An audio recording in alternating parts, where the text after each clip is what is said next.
qué felicidad, de verdad que estaba muy animada y muy ansiosa ya cuando teníamos pautada fecha, hora y lugar de poder hacer esta grabación y compartir esta conversa agradable con dos grandes amigas, con dos maestras y con dos seres muy especiales. Bueno, Gabo, te las presento, ¿viste? Gabo las está conociendo hoy, ya yo tengo la fortuna y la dicha de tener un rato transitando con Feber ya décadas. La doctora Febe Raquel Aular Escalona, que muchos de los que nos conectamos por aquí la conocemos porque ha transitado una ruta bellísima en el ejercicio de comprendernos en la integralidad. Ella nos va a hablar más adelante de cómo ejerce la medicina. Y bueno, Bexabe, que la conozco gracias a Feber, más reciente, es consteladora familiar y ese es el tema del que vamos a hablar hoy, entre tantas cosas, porque es una gran maestra que se ha especializado en varias técnicas de trabajo espiritual. Y bueno, hoy quise traerles este tema a ustedes porque, bueno, hablar, cuando uno dice háblame, uno habla de cosas racionales, materiales y también espirituales. Sí, y uno siempre aquí habla mucha estadística en nuestra conversación y mucha data. Este es un tema que yo personalmente desconozco bastante y bueno, yo vengo con todo el entusiasmo de aprender un poco en eso del autoconocimiento y la búsqueda del desarrollo interno, ¿no? Personal, que creo que va esto de constelar y que ustedes dos nos dirán a detalle en este episodio número 27 de este podcast que se llama Háblame y que estamos muy contentos de que estén. Y antes de arrancar, invito a la gente a que por favor se suscriban. ¿Qué capítulo es este ya, Gabito? Este es el 27. El 27 habíamos hecho una pausa, entre otras cosas, porque Gabito estuvo enfermo. Bueno, tuvo una situación de salud, ya está mucho mejor. Y bueno, yo también después. Te esguinzaste. Sí, me tuve un esguince. Y bueno, ¿ves? Entonces, bueno, regresamos muy espirituales. Esa onda muy oportuno, esa onda es buena. Sí, claro Yo quisiera comenzar por el principio, porque en esta historia Feber es parte del principio. Febe Aular, preséntate, los espacios de Háblame y su audiencia son tuyos y háblanos del tema que venimos a abordar hoy, cómo una médica graduada llega a este punto y por qué siempre lo recomiendas para tratar afecciones físicas, enfermedades físicas. Dale, háblame. Soy Febe Raquel Aular Escalona. Pues siempre, últimamente estoy diciendo, como lo voy descubriendo, que escogí como la profesión médica cirujana. Me gradué en la Academia Patriarcal, por decirlo así, consumista, que normalmente convencional, como le decimos a la medicina alópata. Pero en el descubrir de eso, que fui formada y lo honro, porque bueno, es capaz de resolver algunos problemas o desequilibrios, como nosotros le llamamos, de salud, fui descubriendo otros métodos de sanación, porque vi que no es solo cuerpo físico, no es el montón de enfermedades que se conocen, sino que había cosas que no me hacían resolver de manera efectiva con los pacientes su desequilibrio de salud. Entonces comencé un camino de descubrir, yo le digo la otra autopista, donde hay un montón de elementos que de paso son ancestrales, tienen miles de años, y que han resuelto los problemas de salud de la mayoría de la humanidad con la naturaleza. Entonces, en aras de eso, bueno, fui descubriendo que era posible conseguir una complementación con esos saberes ancestrales. Entonces, honrando ese saber, honrando ese legado que se le ha dado a la humanidad de conocimiento, fui descubriendo cosas y entre esas cosas maravillosas conseguí este método de constelaciones familiares, que bueno, mucha gente no lo conoce. Cuando le dicen constelaciones familiares, dice, tengo que venir con mi familia completa a entrevistarme con usted o a hacer una terapia con la especialista. Yo le digo, no, es tú, y siempre se lo explico así sencillito, eres tú que vienes con un moral que no lo vemos, pero bueno, está ahí en la parte espiritual, en el sentir, que vienes con un montón de elementos que te generan un tipo de emociones. Ese tipo de emociones hay que trabajarlas porque si no lo trabajamos o no lo comprendemos o lo hacemos conscientes, bueno, más a largo plazo van a traer algunos desequilibrios de salud. Entonces, bueno, para indagar más en eso, trajimos a la especialista que además a quien yo recomiendo. Hay muchos consteladores en el país que manejan diferentes técnicas, pero bueno, mi gran amiga y profesional Betsabe Rodríguez, siempre voy a referir al paciente que lo requiere, aunque para mí todos lo requerimos porque tenemos algún tema que ordenar. Para mí, la experiencia personal con las constelaciones es que cómo ordeno ese morral, que no sé por dónde comenzar para que pueda yo llevar mucho mejor la carga familiar ancestral que traigo de mis ancestros y de mi parte femenina y de mi parte masculina, es decir, de mi papá y de mi mamá. Entonces yo lo que le digo a los pacientes, le trato de explicar de manera sencilla es, voy a ordenar ese morral para que comencemos a saber dónde vamos a comenzar a resolver si es necesario o aceptar lo que no vamos a cambiar de una manera más amorosa y que no nos afecte. Bueno, entonces preséntanos a Betsabe, o bueno, pásale ahí la... Bueno, Betsabe puede explicar las órdenes del amor, que me encanta, un montón de elementos que vamos a ir conociendo y que decimos, wow, esto era tan sencillo. Que la gente se quede enganchada y se anime a constelarse allá, en donde esté, con algún especialista en cualquier latitud de donde nos ven. Háblanos, Betsabe Rodríguez Reyes. Betsabe Coromoto Rodríguez Reyes. Ajá, cuéntanos. Bueno, fíjate, las constelaciones familiares para mí representan un hito importante en mi vida, ¿no? Yo soy economista de profesión, he tenido una experiencia en el área empresarial. De hecho, antes de hablar de constelaciones familiares, también existen las constelaciones organizacionales. Muchas veces me he preguntado, ¿y qué hago yo? Porque a veces la gente me dice, ¿qué hace una economista metida en este mundo? Pero es que la economía tiene que ver con el ser humano. Y yo siempre tuve como esa tendencia, esa conexión con lo que es el ser humano, porque al final nosotros somos los que hacemos todas las cosas. Entonces la vida me fue llevando a lo que son las constelaciones familiares. ¿Qué son las constelaciones familiares? Las constelaciones familiares son una terapia sistémica. ¿Qué significa sistémica? Que yo cuando veo a Gabo, no lo veo a él nada más, veo a todo su núcleo familiar. Porque tú eres un campo de información que viene desde lo ancestral. Fíjate que al principio tú me decías, ¿cómo te llamas tú? Yo te dije, por favor, me colocas el Reyes. Porque nosotros, por el lado izquierdo tenemos la energía de la madre y por el lado derecho la energía del padre. Yo soy Rodríguez y cuando yo digo Rodríguez, me halo toda la energía de los Rodríguez, del clan. Y cuando digo Reyes, me halo toda esa energía. Para yo estar en armonía, para yo estar equilibrada, reconozco que yo vengo de esos dos. Y esos representan para mí todo un campo de información. Yo tengo cosas que son de ellos, de las experiencias que ellos vivieron. ¿Qué hacemos normalmente? Es algo que yo tengo porque trabajo con mujeres y cuando les pregunto a las mujeres, ¿cómo te llamas tú?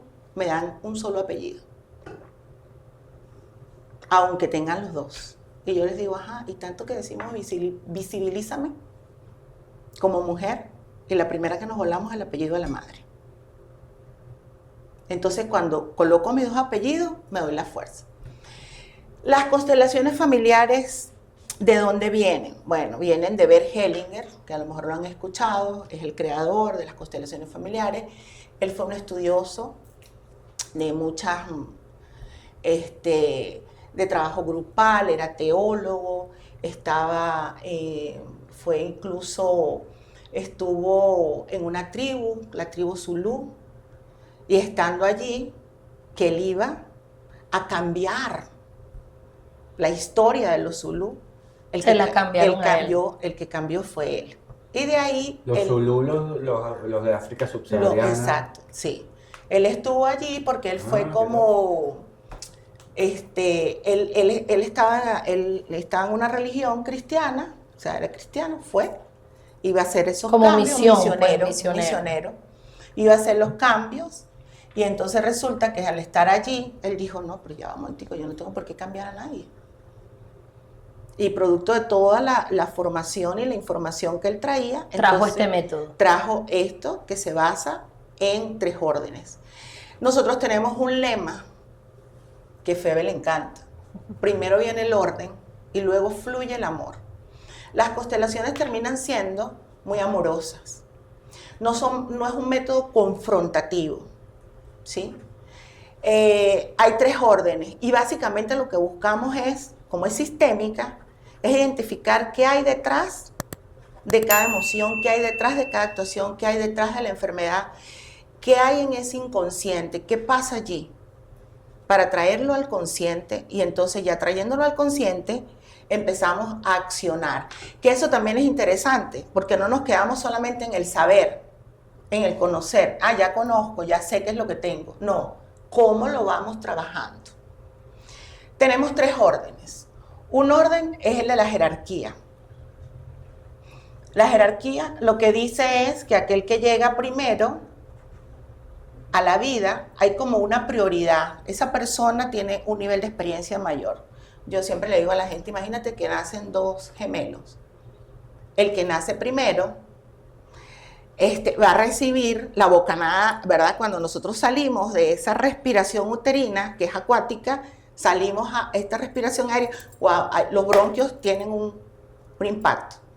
Ese pudiera decirle al otro, chamo, ten cuidado, porque aquí la cosa es fuerte. Ya él trae esa experiencia. Así sea de segundo. Así sea de Se segundo. la transmite de alguna forma, porque tú, bueno, Exacto. tienen cómo comunicarse. Exacto. Entonces, esa es la jerarquía. Cuando ese orden no está debidamente llevado, vamos a decirlo así, ¿qué pasa? Y lo podemos ver en muchas familias. ¿Quiénes llegaron primero que yo a la vida? ¿Quiénes llegaron primero que tú a la vida? Mis hermanos mayores. Tus hermanos mayores. ¿Y quiénes más? Mis padres, ¿no? Tus padres. Mis abuelos. Entonces los padres, los abuelos, los honramos. Honrar es respetar, que honrar es volver a mirar. O sea, quito cosas que tengo y vuelvo a mirar las historias de cada uno de ellos. Perdón, uno tiene además 8 bisabuelos, 16 tatarabuelos. Sí. O sea, para que uno esté aquí, 16 gente, 16 tatarabuelos tuvieron que ponerse de acuerdo. Y de ahí para atrás. Ellos, es una de los ejercicios, armar tu árbol genealógico. Sí. Y nos damos cuenta que en algún punto de esta vorágine capitalista, a nosotros nos desarraigan de todo lo esencial, ¿no? Y ese es como el gran objetivo del modelo, para convertirte en ciudadano del mundo, que es ciudadano de la nada, porque no termines, te tratan de desarraigar de tu identidad familiar. Fíjate que es todo este proceso, sobre todo la edad, nosotros también estamos llegando como una edad en la que comenzamos a mirar algunos procesos que ignoramos durante la juventud, pero yo ahora estoy mucho más atenta a algunos rituales familiares o tradiciones familiares y escuchar la abuela, el cuento, la historia, pero no nos los inculcan. O sea, no es un proceso que tú desde pequeño vas tejiendo y vas como reconociendo realmente de dónde viene. Entonces, como decía en la política y en la historia de Chávez, pues, si no sabes de dónde vienes, no sabes quién eres. Ni para dónde vas a ir. Claro, ni para dónde vas a ir. Y menos cosas que te van jalando y que tú no logras entender, porque no logras entender una explicación hoy, y te jalan porque te jalan de la abuela, del abuelo, cosas por resolver, energías estancadas.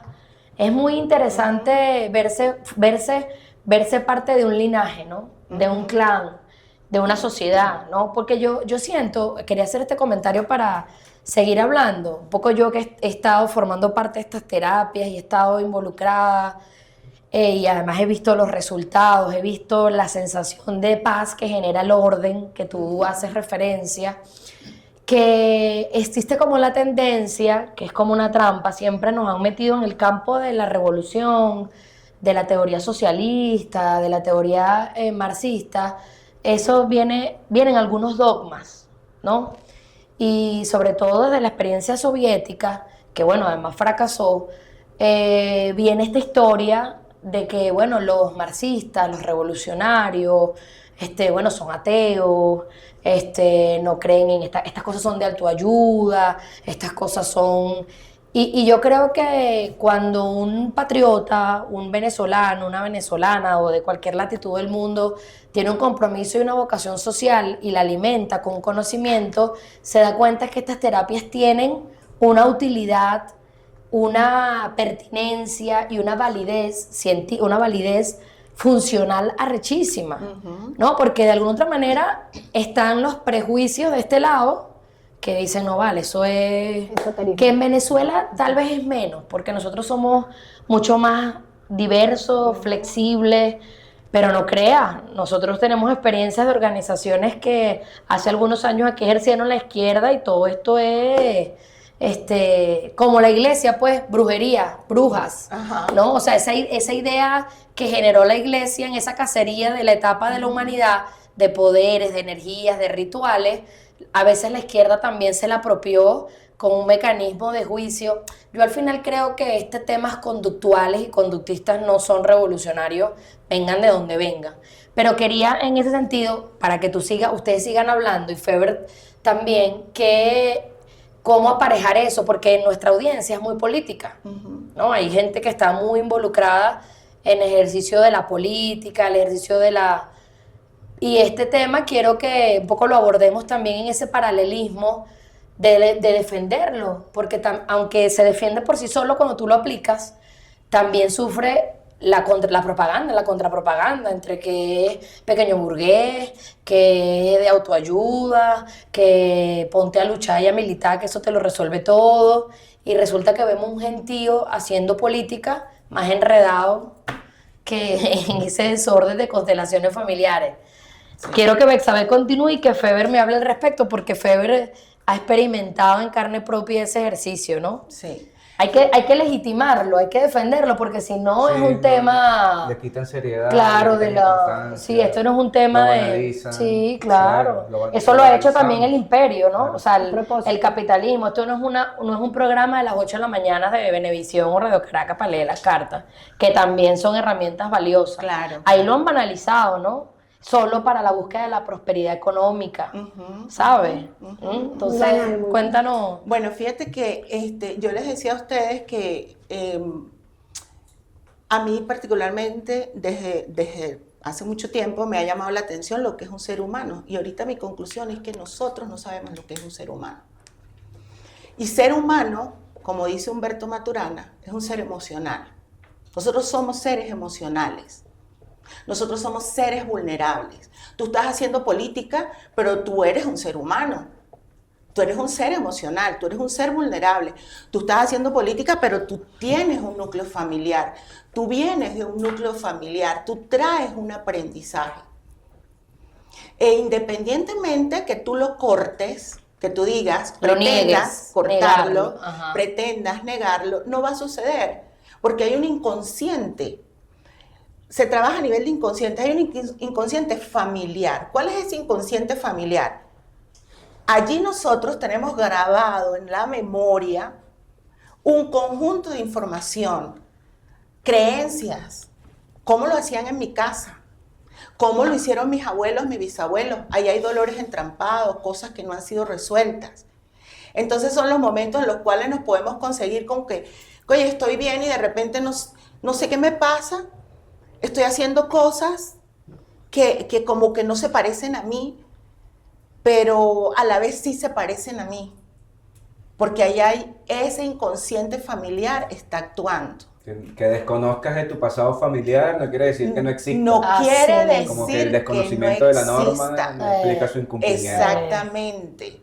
Porque tú eres un mapa. Ay, Hay un inconsciente colectivo, ¿sí? social, de Que es el sociedad, ¿no? social. Entonces tú dices, De tu barrio también, claro, de tu venezolano, comunidad. tú lo metes en Europa y ese venezolano empieza a tener actuaciones, aún teniendo 10, 15, 20 años allá, De su mapa. que son de su mapa de Venezuela. Claro. ¿Sí?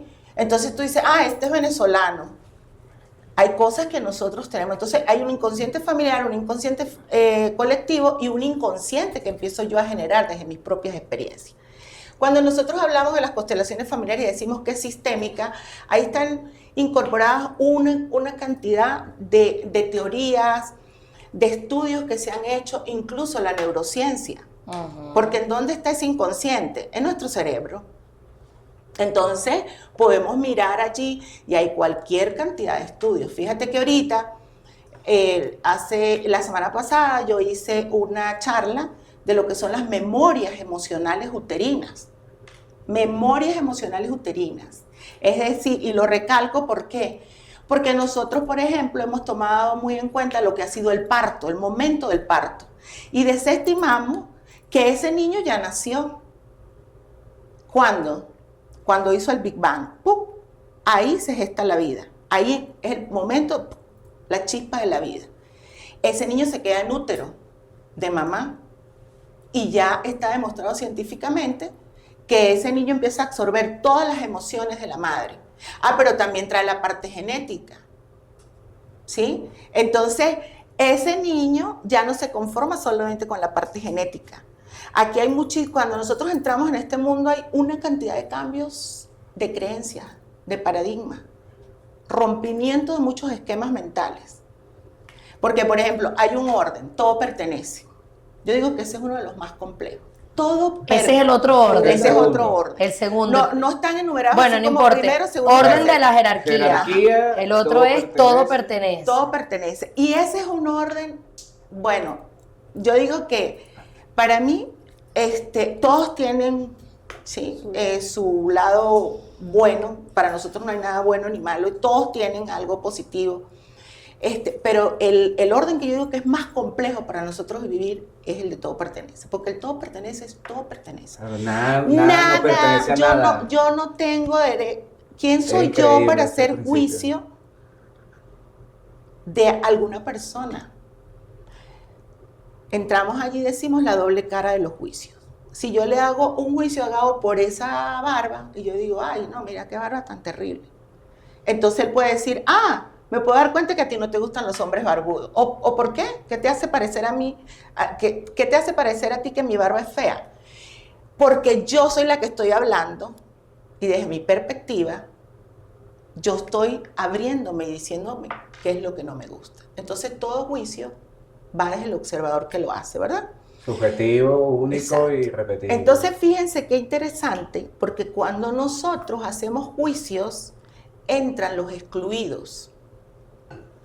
Y la energía de los excluidos es muy fuerte. La energía de los excluidos busca aparecer. Porque definitivamente cuando nosotros empezamos a comprender todo esto, vemos que hay patrones conductuales en nuestro núcleo familiar.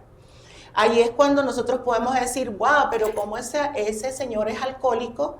Si su papá, su mamá, sus hermanos, todos, ninguno toma. Y salió alcohólico. Pero entonces vamos al núcleo familiar y podemos ver que ahí hubo un tío que fue el tío relegado. El todo pertenece. Entonces, cuando yo no tomo en cuenta ese tío, ahí hay mucho dolor. Pero fíjate que hay algo bien interesante, Gabo e Isabela. Cuando nosotros nacemos y cuando nosotros vamos a conocer un bebé, ¿qué es lo primero que buscamos en ese bebé? ¿A quién se parece? ¿A quién se parece? ¿Y qué le estamos dando allí? Condicionado. El sello de pertenencia. Igualito a no sé quién. Él pertenece a mi núcleo familiar. Fíjate que desde ahí viene el pertenece. Si yo rechazo a ese bebé por alguna u otra razón, ahí hay un dolor muy grande. Además, ahí funciona un inconsciente biológico. Porque es que yo, bebé, si soy rechazado, ¿cómo voy a vivir? ¿Sí? Entonces, a mí eso me parece bien interesante, porque entonces nosotros en la vida vamos buscando pertenecer a grupos, hacemos cosas que no estamos de acuerdo. Sí, la vida se pasa en querer pertenecer. Querer pertenecer. Y muchas veces, entonces ahí vienen las lealtades invisibles. Para yo pertenecer a mi clan familiar, dejo de hacer cosas. Por ejemplo, nací en una familia donde todos son ingenieros. Y yo quiero ser artista. Y yo quiero ser artista. Esta es la diferente, esta es la rara, esta es la hippie. ¿Sí? Es decir, hay un rechazo.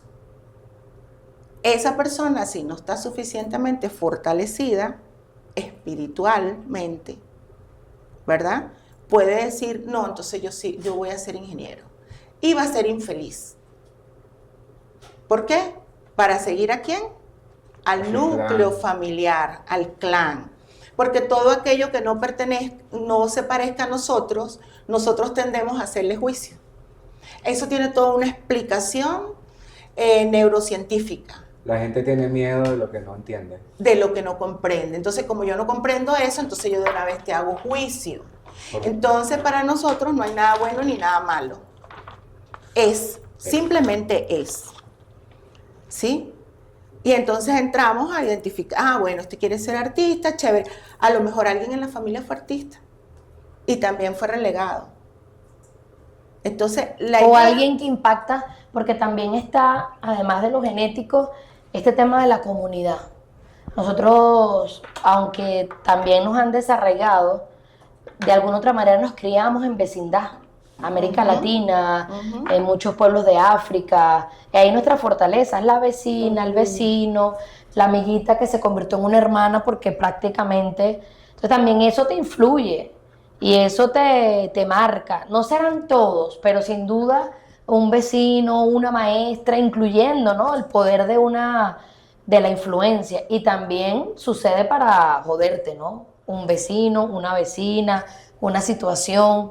No solamente creo que está vinculado a claro, la familia es la familia porque hay un componente genético, pero también está como la crianza también moldea, también está esto de criar a varias manos, y en América Latina se cría así, ¿no? Feber, vamos a escuchar tu posición al respecto de toda esta conversa. Bueno, yo hoy día puedo decir que primero digo gracias por hacerlo por mí, que eso lo he aprendido en este transcurso de sanarme y en el proceso de sanación.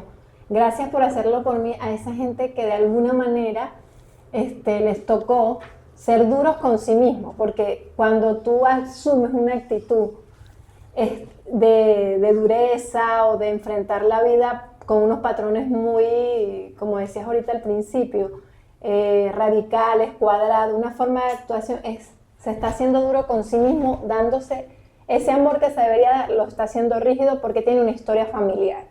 Entonces a mí me ha tocado comprender, y comprender me ha llevado a tener compasión, y creo que es una emoción que me ha generado acercarme más al amor propio y acercarme más a desarrollarme como madre, que para mí es una de las escalas, creo que unos escalones más desafiantes que he tenido y que nos ha pasado a todos. Entonces, lograr toda esa sensibilidad gracias al tener compasión con mi colega, más allá de juzgarlo o culparlo, de que no, que a mí me llegan los pacientes y dicen, no, que el médico no me mandó cómo comer, que me dijo que coma de todo, que me quedan pocos días, que hay una indolencia, comprender que hay una falta de ética, una falta de amor por ese ser o de compasión por ese ser. Más allá de juzgarlo, es que, bueno, la academia me lo enseñó así. No juzgo ni culpo a mis profesores, o sea, honro que, bueno, que les tocó en ese momento, y yo digo, la humanidad está teniendo como que dos partes, ¿no? Y estamos en el momento de la luz. Ya tú vas a ver a colegas que se han dado cuenta. Sí, hay un despertar. Y había un montón de personas muy valientes, a los cuales también, por supuesto, honro y agradezco que, bueno, se sacrificaron. Por ejemplo, Hammer, que fue el que desarrolló que las emociones, lo vivió en carne propia perdiendo a su hijo y a su esposa, para hacer estudios y descubrir que el 80% de la causa de los desequilibrios de salud tienen que ver con la emoción. Tuvo que estudiar más de la cuenta para demostrarle a los científicos, que fue exiliado incluso en su tiempo porque no creían en esa teoría que él daba. Entonces él comenzó a hacer los estudios haciendo eco, haciendo todas las resonancias, porque él era oncólogo y era además tenía un montón de profesiones relacionadas desde el punto de vista científico para poder ser avalado. Legitimado, sí. Porque no es tan sencillo convencer a las personas que desde muchos años, desde sus arraigos familiares, todo eso, traen un sello de que lo científico es científico. Y bueno, ahorita hay muchas teorías que están diciendo que en realidad es la ciencia, cómo se plantea. Entonces hay un elemento de espiritualidad, de la cuántica, de la energía, que se está manejando, que hay cosas que todavía no se han logrado explicar, pero hay elementos desde la casuística que están diciendo tiene que ser que hay algo más que no estamos viendo y que no estamos dándole fuerza y quizás es determinante. La ciencia lo está pasando por alto. Exacto, pero ahora se está cuestionando. Allá hay muchos científicos emergentes que nos están planteando otra forma. Entonces, bueno, yo creo, China, de una manera que fue necesario. Fue necesario todo lo que hemos vivido, todos los que han se sacrificado, bueno, honrar porque, bueno, lo hicieron por nosotros, nos tocó en ese momento tan complejo. Y ahora también Venezuela, por todas las oportunidades que ha tenido, tanto en crisis, nos ha tocado como que de alguna manera ir despertando y uniendo y creando para avanzar en esta humanidad que es construirnos como seres humanos, no solo como carne, sino como más allá de algo, ¿no?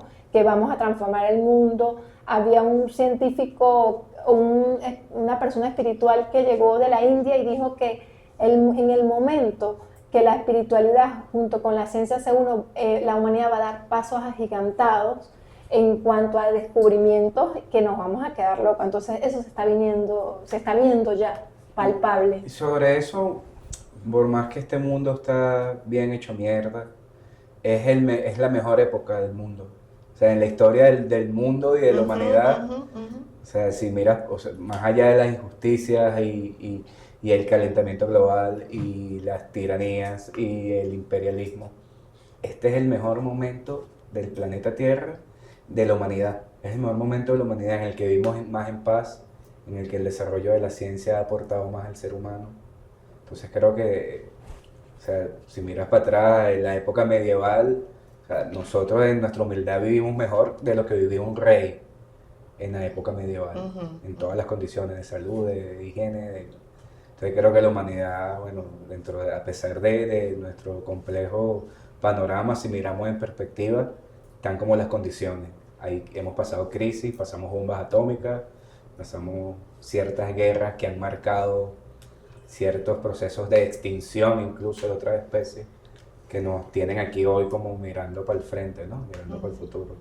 Cuando uno va al médico, fíjate, para que veamos, en estos días he estado leyendo un libro que me llevó a una película. Estoy como en una etapa de construcción, digamos, de cosas que bebí durante tiempo y que gracias sin duda a formar parte de la revolución, uno accedió a música, a cine y a literatura prohibida, pues como dicen por ahí, por la Santa Inquisición. Eso ha sido perpetuo, ¿no? Este tema a partir del juicio. Y una vez vi una película, no recuerdo ahorita el nombre, lo voy a buscar, Miguel la compartió, que era un debate entre un filósofo, una matemática y una física. Que entonces, un poco hablando de la vida, de la existencia entre una filósofa o filósofa, un físico y un matemático. Y un poco es muy densa. Yo creo que la volvería a ver ahorita y la entendería mucho mejor. Pero vuelvo al tema porque hace poco también, yo soy muy audiovisual, vi en Netflix el documental de Newton, de Einstein, sobre la bomba atómica, ¿no? Es como un docuficción teatralizado de ese episodio de su vida, ¿no? Y me cae a la mano un libro y bueno, todo eso me lleva al tema de la cuántica y de cómo este descubrimiento que todo el mundo reconoce fue tan arrecho que no hubo manera del establishment moldear, sino más bien la ultrajaron, que es este descubrimiento de Einstein sobre la física, refutando a Newton y hablando de que somos energía y de que la energía es capaz de cambiar la materia, y abriendo todo un universo de que el átomo no es la medida más pequeña, sino que luego el átomo se puede subdividir, y está todo este tema de la nanotecnología y de la cuántica. Y en ese documental ellos expresan cómo los gringos cooptaron ante una situación política y ética de Einstein y Hitler y la Alemania de ese momento. Ellos agarraron y lo cooptaron, sacaron toda la información y bueno, sacaron la bomba atómica. Y luego el debate ético de Einstein, bueno, de que toda su creación, toda su revolución terminara en una vaina tan poderosa, no para transformar y para mejorar la condición humana, sino él vivió esa situación. Entonces, en este mismo espíritu, todas estas terapias y su capacidad revolucionaria para transformar la realidad y para transformar la materia, ¿qué casos han visto?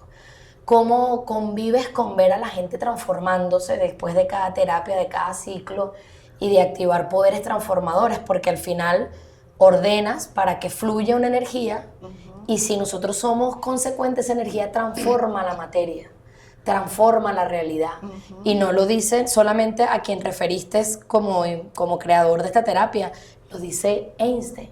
O sea, digamos, pues si queremos validación, pues están arrechos que ni siquiera pudieron ellos decir, no, este es un loco. O sea, Einstein es el científico más arrecho que ha parido el mundo, ha hecho el descubrimiento, una vaina muy arrecha. Entonces, que aún está vigente. Que aún está vigente y que está inexplorado, ¿no? Entonces, ¿cómo ves ese poder transformación de fluir, de ordenar, de dedicarse tiempo, de nutrir? Ustedes en ese ejercicio de que están todos los días dedicados a esto, de ayudar, de servir. Bueno, fíjate que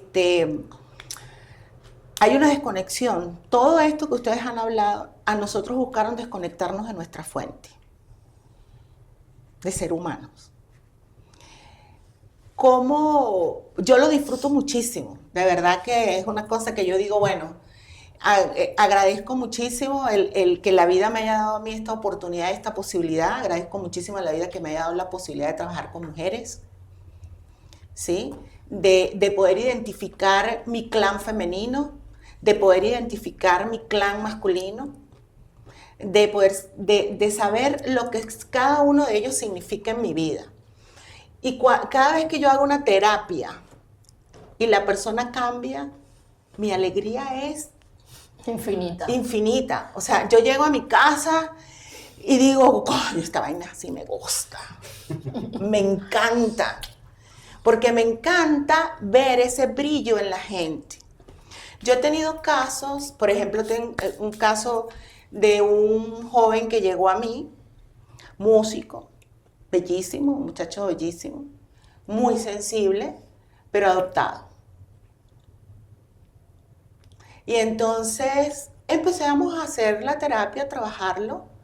Y hoy día me escribe, Betsa, te lo agradezco, ya salió, ya está llevando su música, ya tenía un problema con la piel, porque cuando somos rechazados en infancia, o sea, cuando nacemos y mamá nos rechaza, entonces hay un problema en la piel, se manifiesta en la piel. Y él tenía esos temas con la piel. Cuando ya yo empecé a verle su piel que iba cambiando, yo dije, ok, ya aquí estamos, ya aquí se está generando ese cambio que es desde adentro, ¿sí? A tener su amor propio. Porque fíjate que la madre significa mucho. Ahorita que estamos en el mes de mayo, pero no es esa concepción que tenemos, sí, de mamá, todo lo que significa, y chévere el Día de la Madre. No, es que la madre nos aporta a nosotros muchas cosas. Él tenía lo que llamamos un movimiento interrumpido, es decir, todo bebé cuando nace quiere estar cerca de su mamá, porque viene 9 meses pegado de la madre, es decir, piel con piel. Entonces, cuando sale y no consigue a mamá, qué arrecho. Entonces el bebé empieza a verse independiente de madre a los 3 años. Mientras tanto, él se ve, allá está la mamá y yo estoy ahí pegada con él. Él no entiende, él no comprende eso porque viene 9 meses pegado con la madre. Y madura esa situación 3 años después. 3 años después. De posuterino, pues, que logra que le cae la locha. Logra la maduración para decir, es que soy... A mí me ha pasado con mis 3 hijos. Miguel ha tenido que, claro, con menos información, ya tenemos más experiencia. Pero era muy cómico porque ellos los primeros 2 años era Miguel, estaba mamando tetica y Miguel, mi amor,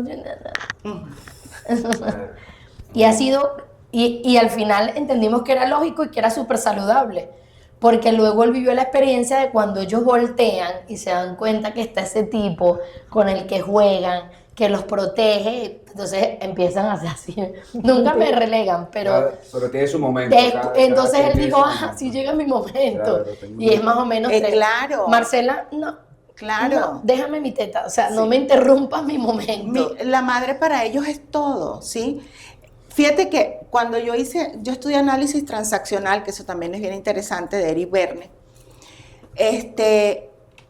cuando a mí me dijeron que entre 0 y 7 años es que elegimos, y fíjate, 0, porque estoy tomando en cuenta memorias uterinas, estoy con el tiempo de vida en útero, de 0 a 7 años, el ser humano elige ser exitoso o no, ser feliz o no. Cuando yo escuché eso, yo dije, ¿puedo decir groserías? Sí, claro. Estamos jodidos. Con razón el mundo está tan jodido. Porque cómo hemos concebido lo que es ese proceso de maternidad, ese proceso del ser humano, la comprensión de... Por eso o sea, Marcela está decidiendo ahorita, pues, todo lo que yo le genere, las experiencias que viva. Todo. Salma. Todo, ellos están absorbe y absorbe todo. Entonces, de ahí empieza a conformarse ese ser humano. Ahorita hay un tipo también que habla bellísimo de eso, que es Gabor Maté, que habla de la sabiduría del trauma. ¿Cómo se llama? Gabor Maté, que también habla de la sabiduría del trauma, que me encanta cómo él maneja todos estos temas, ¿sí? Entonces, yo digo que es como empezar a mirar qué es lo que hay allí en ese ser humano. Y es increíble. Yo he tenido gente que ha sanado, que se integran a la vida de otra manera, ¿sí? Ya empiezan a tener más confianza en ellos, a comprender, no, ojo, eso no se logra en un día. No, claro. Porque nosotros también en este mundo, con la premura, lo rápido, todo tiene que ser rápido. La disfunción eréctil ¿sí? generalizada. Exacto. Entonces, una cosa que yo le digo a la gente, no, mira, si cuando tú entras a estas terapias, ¿cuántos años tienes tú? 30, 40 años, llevando lo mismo. Claro, vas a cambiar. Esa mochila que tú dijiste, ¿verdad? La voy llevando. Ajá. En un día tú vas a sacar todo, y en un día tú vas a limpiar todo, y vas a tener... No. Y además de eso, también pasas por una fase que es de dolor. Pero el dolor es real. ¿Sí?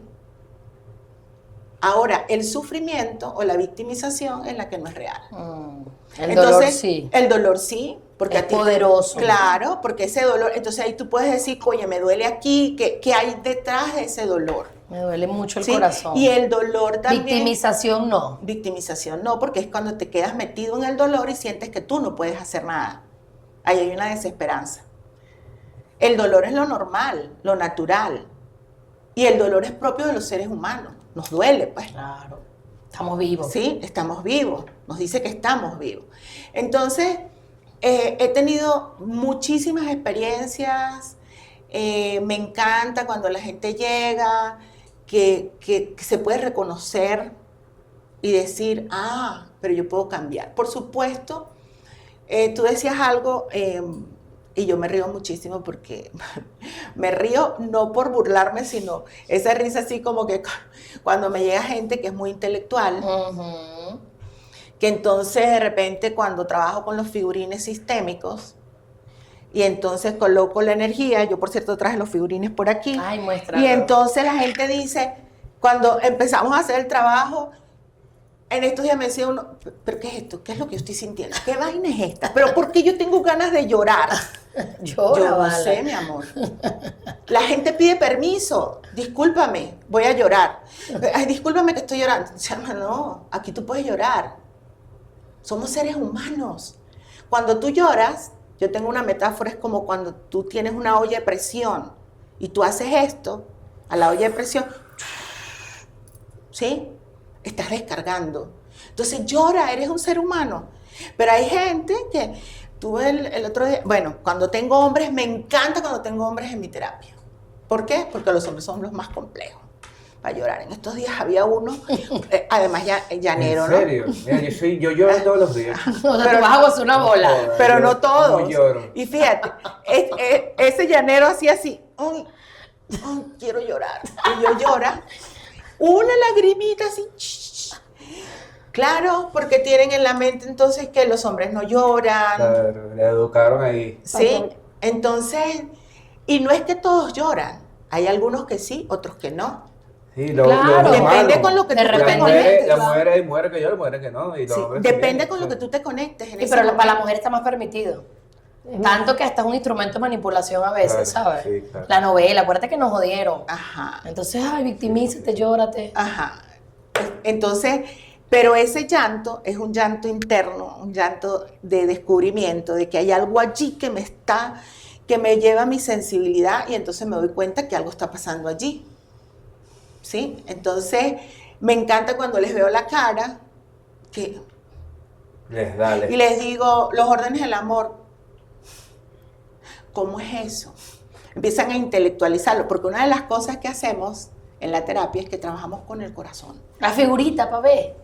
Trabajamos- Mira, Feber, mientras busca la figurita, tú sabes que nosotros, Bexa, y bueno, Bexa también, todos los que estamos aquí estamos muy imbuidos de alguna otra manera, hemos coincidido en el tema del trabajo social y la transformación social colectiva, en programas, en misiones, Feber, en iniciativas, en talleres.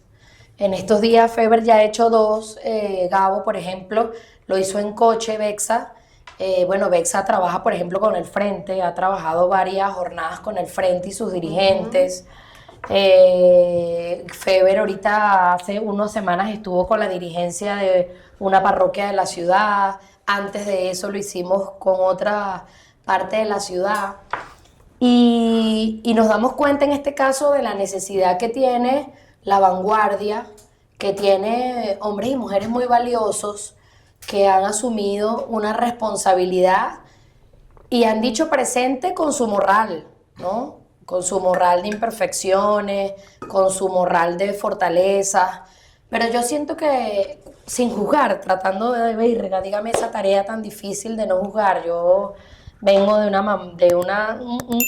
con un dedito que señalaba. Ese de justicia. Ese dedo justiciero y eso de alguna otra manera invadió, llenó de contenido mi conducta, mis hábitos, ¿no? Entonces estoy cada vez más tratando de desaprender eso porque además te das cuenta que cuando lo sacas, porque también viene un libro que me ayudó mucho en eso, ves las vainas mejor, ¿sabes? Es de pinga, no porque, ay, qué bueno, estoy bien con Dios, no, sino porque, verga, lo ves mejor para ayudar a transformar, que al fin y al cabo, yo quiero insistir en este tema, ¿no? Del poder transformador.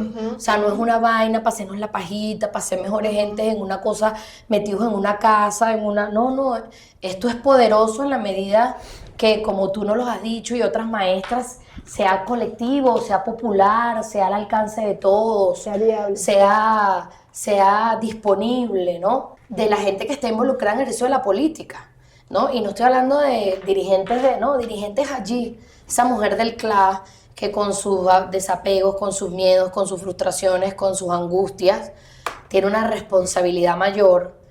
Y cómo han visto yo en estos días vi un caso que me parece buenísimo, cuando nosotros hicimos lo que hicimos en una de las parroquias de Caracas, que fue las terapias y este circuito que ustedes han diseñado maravilloso. Ahí lo primero que hay es resistencia.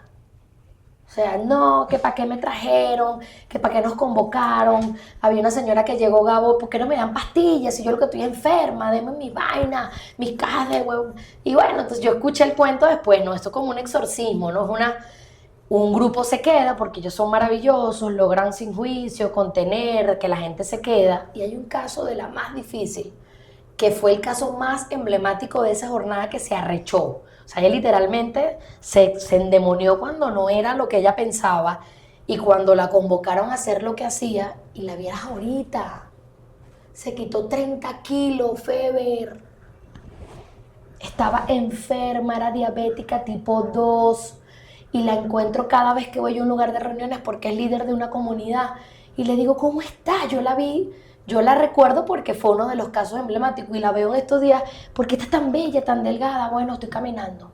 Y además tengo diabetes y no decidí tomar medicina, sino que tomo un grupo de matas. Se quitó 30 kilos. Es otra persona en una jornada. Entonces quería hablar de ese ejercicio en la política, de cómo para servir hay que estar bien también. Claro. O sea, no podemos servir vueltos leña, y no solamente física, sino espiritualmente, porque ¿quién guía, quién sigue a alguien que lo que expresa no es solo pobreza material, sino pobreza espiritual? Bueno, yo te puedo decir con toda, se me eriza la piel porque te digo, con todo sentir, es que el verdadero revolucionario es que se transforma a sí mismo y que va descubriendo elementos que le han ayudado y que lo comparte. Yo creo que esa es una de las escalas mayores. Y eso yo lo he logrado con todo tu equipo, con todos los que me han permitido darle lo que hemos desarrollado gracias a la práctica. Si nosotros no hubiésemos tenido el post-COVID, donde vimos más de 30.000 pacientes y desarrollamos un método que ojalá que hubiera un manual y tú vas y lo compras y dices cómo vas a hacer la jornada. No, eso se va desarrollando en la práctica porque, bueno, responde a unas características de cómo estamos. Estamos en una pospandemia. Primero vivimos en el trópico, que eso representa unas características, una forma de cada ser. Somos multiversos, variados. Entonces, todo eso ha tenido que hacer para que nosotros creemos un método de atención integrando las medicinas ancestrales que cale, que sea acorde, pertinente, económico y efectivo. Gracias a ese trabajo hemos tenido, yo te decía, tuvimos una de las jornadas más exitosas desde el punto de vista de esta palabra que es la que descubrí.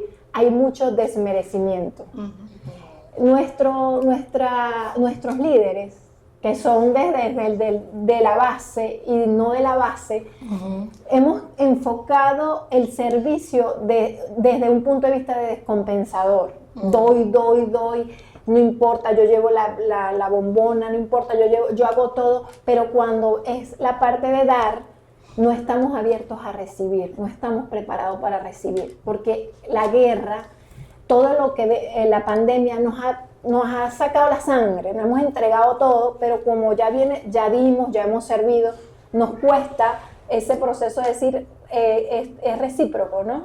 El mundo tiene que ser recíproco para que no se descompense. Entonces, hemos trabajado esa parte y en el discurso hablamos de los 6 elementos, la hidratación, la alimentación, la actividad física. No beben agua, no bebemos agua. No, y ese otro elemento que te iba a decir. Ni respiramos tampoco. Mira, entonces tenemos la parte psicoemocional, que es la que hablamos con todo esto, pero cuando hablamos por eso, no bebe agua. Del segundo elemento, que es tomar agua, si no estamos hidratados, que es el principio de vida, donde puedes estar menos irritado, mucho menos vas a entender los otros procesos. Entonces tú vas a ver a la líder que está llevando sol, que no toma agua y dice, no, es que no hay baño, no puedo orinar, o sea, cualquier justificación para no hidratarse y no sabe que es vital para su vida. Yo a veces estoy en reuniones de 4 horas y soy la única persona que se para a hacer pipí. Yo veo todo y todo el mundo está sentado sin ir al baño. Yo trato de ir al baño 2 veces, 4 horas. El resto de la gente no hace pipí. Es decir, no se bebe agua. Es decir, no se hidrata. No se hidrata y no... Entonces nos hemos ido al extremo de lo inhumano. Entonces, ¿cómo hacemos como revolución abocarnos a lo humano? Bueno, ya hemos dado la lucha, ya hemos dado... Entonces, esas jornadas nos han permitido, y otras iniciativas que se han hecho, a ayudar a las personas. Por eso te decía, la recepción de coche fue maravillosa porque la gente se predispuso para recibir con amor lo que nosotros le llevábamos. Y eso se armó había una armonía para como que de que todo fluía. Nos dijimos, no, falta la música, ya la tenemos, aparecía todo, mágico. Entonces recibieron bien, fluyó tanto que no, queremos las mascarillas. Bueno, aparecieron las mascarillas, todo lo que quería. Entonces, yo te digo, cuando se ponen las energías en función de eso va a fluir. Cuando no, cualquier cosa dice, no va a llegar esto, todo se pone como obstaculizado. Eso también forma parte de la energía general para que haya un equilibrio social, que no solamente personal. Entonces, creo que ha sido valioso y eso nos ha permitido crecer como equipo, a todo el equipo que tenemos y a los dirigentes, que son los que también determinan las políticas de salud públicas o privadas, que sepamos qué es lo que de verdad nos hace bien. Y entonces ya nos hemos delastrado un poco de algunos medicamentos y hemos visto resultados que son más efectivos, como decías tú, bajó de peso, comenzó a tener conciencia y comenzó a quererse más. ¿Qué tal? Claro. La que más... Tengo 2 casos arrechísimos. Y yo digo, qué increíble, las más difíciles. Y fueron tocadas también por un ejercicio Se les sencillo. tocó el alma. Así mismo. Así. Cuéntanos de él. Pero fíjate, antes de ir a eso, porque voy a unir con Febe, que de paso no le he dado las gracias a Febe, porque yo siempre cuento que ya yo estaba por irme para Mérida, cuando me llamaron que me quedara porque había un proyecto. Y desde que inicié con Febe ha sido, parado. o sea, de verdad, que yo le envío gente a ella me envía gente a mí, estamos siempre en contacto cuando hacemos nuestras reuniones de cómo la viste, qué pasó aquí. Febe se ha metido bastante, además lo ha vivido en experiencia propia porque hizo todo el programa, ella trabajó madre, padre, niña, hizo todo, y su árbol genealógico. Entonces muy agradecida con ella en el sentido de que hemos podido hacer una dupla. Nosotros también contigo, Febe. Importante. Gracias. Y yo creo que eso es significativo. Y ahí es donde está el todo pertenece. Claro. Todo pertenece. Entonces, ¿por qué no unirnos, hacer equipos y cada quien aporta lo suyo? Y nos vamos compenetrando, vamos teniendo la interdisciplinariedad, vamos aprendiendo unos de otros en ese intercambio.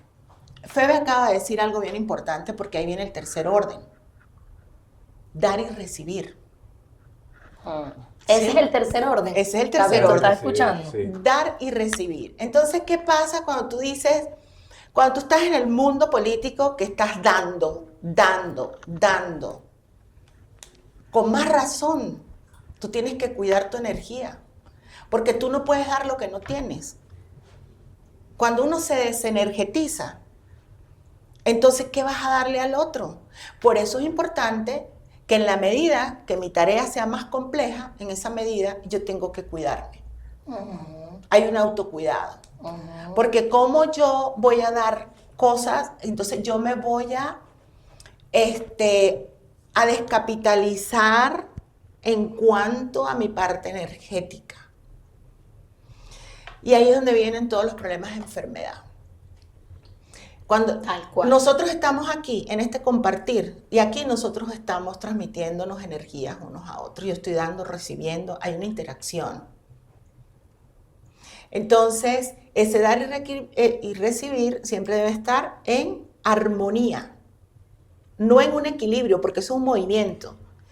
Yo doy, tampoco es como lo pensamos. Yo le doy algo a la China y la China tiene que devolverme a mí. No, yo puedo darle algo a la China. Lo recibe Gaby. Y me lo das tú. Claro. Y lo recibo por aquí, ¿sí? Porque es sistémico. Entonces, fíjate que ahí hay cosas bien interesantes, porque en ese orden del amor, eso no se cumple con los padres. Los padres son los grandes y vinieron a dar. Y los hijos somos los pequeños y venimos a recibir. Y ahí hay un orden bien importante. Porque cuando los hijos se ponen en el lugar de los padres, allí hay un desorden, hay un desequilibrio.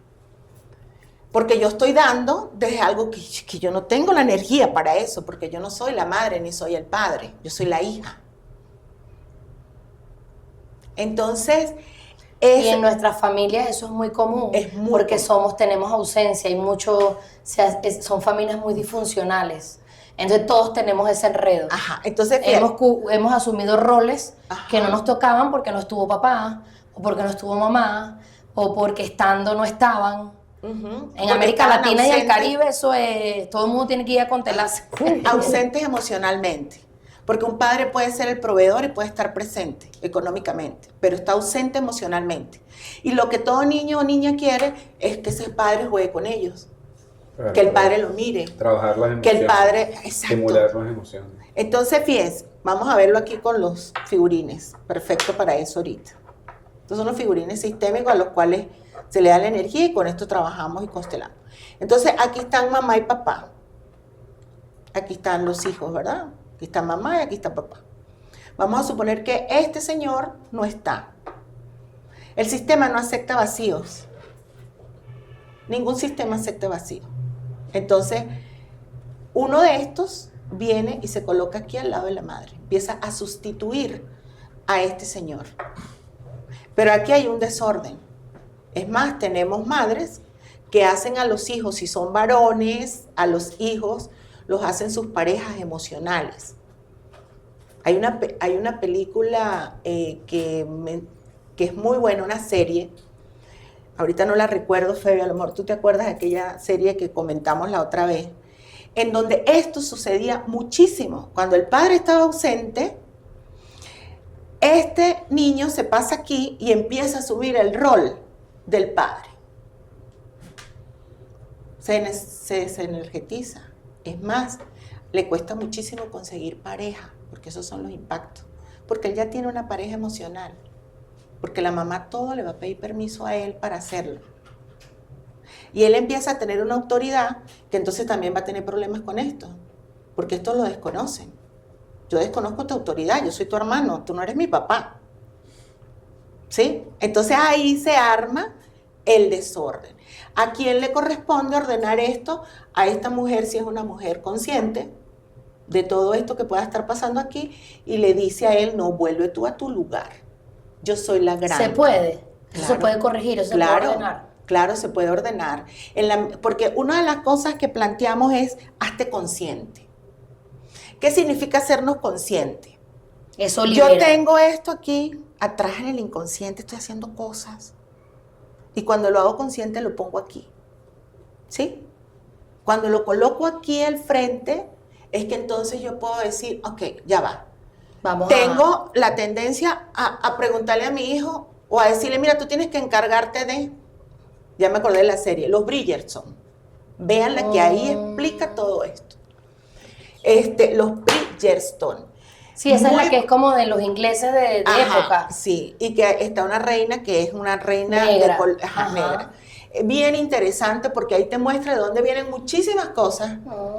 Y ahí había el caso de un muchacho que se muere su padre. Y asume la... Es más, en esa historia, porque era parte de la cultura, sacan a la mujer de su cuarto matrimonial y el que va a ocupar el cuarto matrimonial va a ser su hijo. Y ella dice, por favor, mi hijo no tiene la edad para esto, para asumir toda la familia una vez que falte el padre.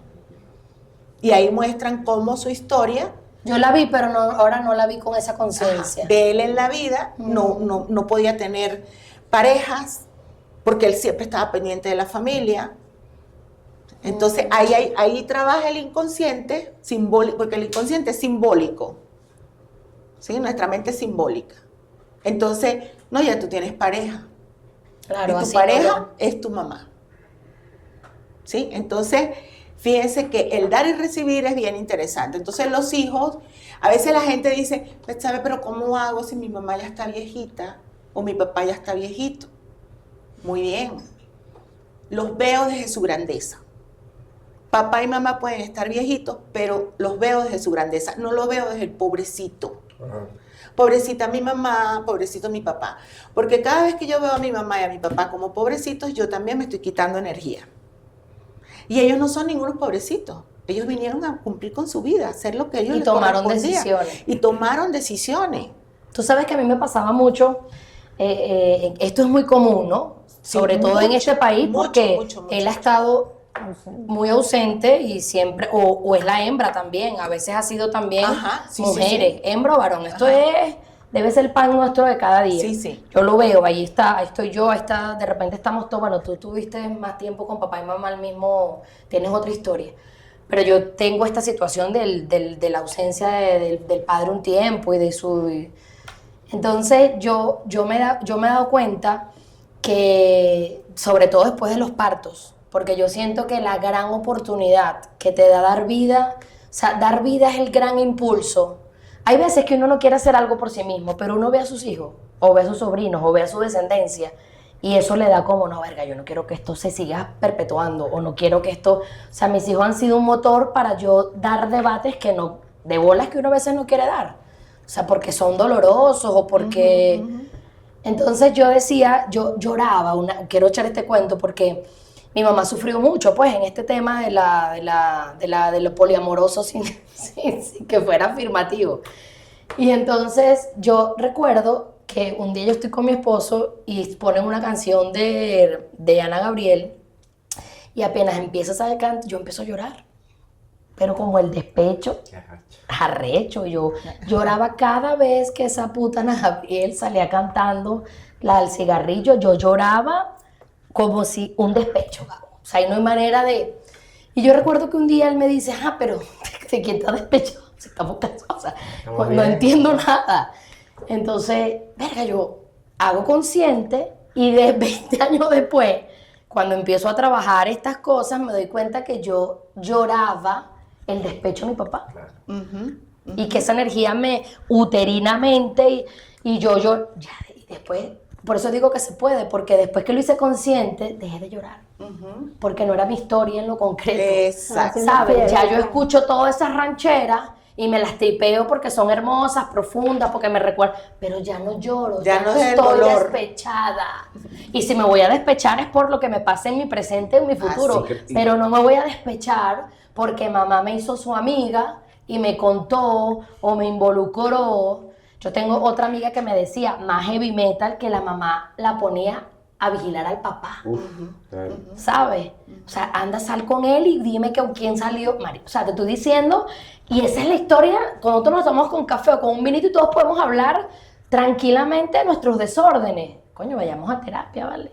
Claro, Vayamos claro. porque uno ordena mejor y de repente ya no lloras más. Y yo me imagino a Miguel diciendo, ¿esta de quién llora, chamo? Sí, sí. Pero lo otro que veo de eso es que la música como un elemento conductor de energía. rechamente, Total, para recrearlas o para liberártelas.